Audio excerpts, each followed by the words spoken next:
c'est tout un débat. Hein. C'est tout un débat. Il y a des recherches, même si vous allez sur l'internet, le site de l'OMS, vous allez trouver des informations. Il y a souvent des informations contradictoires. Donc ça dépend des écoles. Donc certains vont vous dire 24 heures, 7 jours même. Et certains vont vous dire franchement, il n'y a pas un consensus par rapport à ça. L'essentiel, ce n'est pas de savoir combien de mai, il faut vous prévenir. Quand vous respectez les consignes qu'on vous donne, j'espère que généralement, ça se passe très bien. Okay. Bon, on peut continuer. Bon, le volet qu'on va aborder maintenant, ça concerne les résultats éventuels. Donc quand vous faites le test, soit le résultat est négatif, soit c'est positif. D'accord? Donc, pour le cas du résultat est négatif, aujourd'hui, vous faites le test. Si on trouve que le résultat est négatif, ça peut vouloir signifier deux choses. D'accord?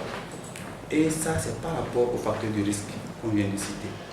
Si les 3 mois passés, vous avez eu à entretenir des relations sexuelles non protégées, on vous a transfusé, ou bien vous avez été blessé par un objet tranchant dont vous ne connaissez pas l'origine. Donc là, on ne peut pas savoir à coup sûr si vraiment le test reflète la réalité. Parce que quand vous avez été contaminé, ça nous fait encore 3 mois ou moins, on ne peut pas voir le virus dans le sang. Puisque quand le virus rentre dans le sang, c'est les globules blancs qui constituent le système immunitaire qui commencent par sécréter des anticorps. Donc c'est ces anticorps-là qu'on voit dans le sang et on conclut que en fait, cette personne est séropositive. Donc si une personne a été contaminée, ça nous fait encore 3 mois ou moins, ça sera difficile de détecter ces anticorps-là dans le sang. Donc c'est pourquoi, par rapport à l'évaluation des facteurs de risque, quand vous avez été exposé à des facteurs de risque durant les 3 mois passés, on vous conseille de revenir dans 3 mois pour qu'on puisse faire un test pour voir effectivement votre réel état de sérologie. Donc c'est pour dire que si aujourd'hui on fait un test à quelqu'un qui se révèle négatif, et si la personne a eu appris à prendre des facteurs de risque dans les 3 mois passés, ça serait mieux que la personne revienne dans 3 mois pour qu'on puisse vérifier. Voilà. Et avant de revenir dans les 3 mois prochains, la personne ne va plus prendre de risques. Parce que si on fait le test aujourd'hui et que dans 3 mois vous revenez, on donne rendez-vous, et que dans cet espace, vous faites des relations sexuelles non protégées, vous avez une transfusion de sang, ça risque de biaiser un peu les résultats. Donc il faut vraiment être à l'abri de tous ces facteurs de risque pour que le résultat qu'on va trouver dans 3 mois reflète vraiment votre état de sérologie. Je ne sais pas si c'est bien clair. Donc, l'autre aspect du résultat négatif, c'est que vous n'avez pas du tout le virus dans votre sang. Là, c'est là-bas qu'on voit que les gens sourient avec le Donc, le deuxième type de résultat, c'est le résultat positif. Donc, ça veut dire que le test a montré que vous avez le virus du sida dans le sang. Et là, c'est pas la fin du monde. C'est avant que les gens pensaient que le VIH c'est une fatalité. Et surtout, les ARV étaient très chers. Maintenant, les ARV sont gratuits. Et quand vous prenez ça, une fois ou bien 2 fois par jour, ça dépend de la molécule que vous prenez. Vous allez vivre normalement votre vie.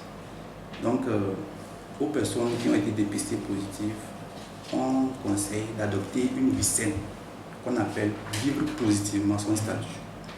Ça se résume en 3 points, par exemple. D'abord, il faut accepter que vous avez un virus dans le sang. Et quand vous acceptez, il faut accepter les conseils, les conduites à tenir des professionnels de santé. Donc, éviter de transmettre aussi. Puisqu'il y a certains, c'est comme c'est une vengeance. On m'a transmis, moi je vais transmettre.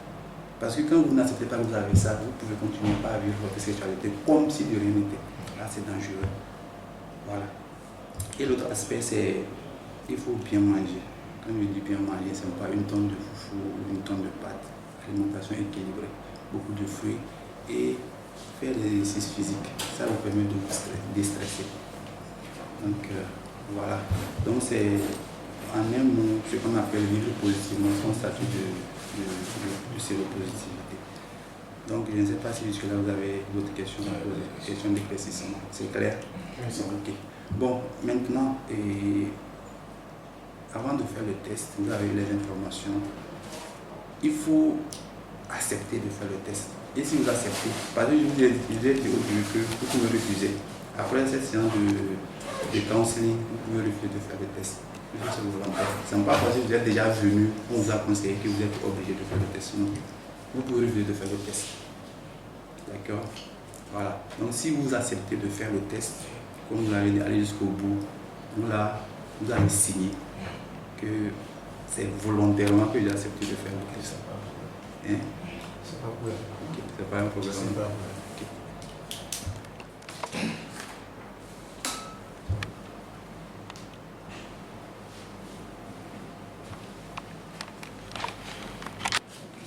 Félicitations, merci. Donc ça va vous permettre de vous mettre à l'abri par la gestion des facteurs de risque. Okay, merci beaucoup. Vous êtes venu faire le test de dépistage aujourd'hui, là. Quel est le résultat?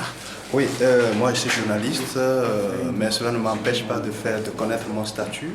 Je viens de le faire, j'ai profité de l'occasion là, donc je viens de le faire, je viens de recevoir mon résultat, c'est négatif et ça me rassure et ça me permet de bien me comporter. Avant de faire le test de dépistage, vous n'avez pas eu peur? Non, mais il y a la peur, mais aussi il y a l'exigence de le faire et donc je l'ai fait.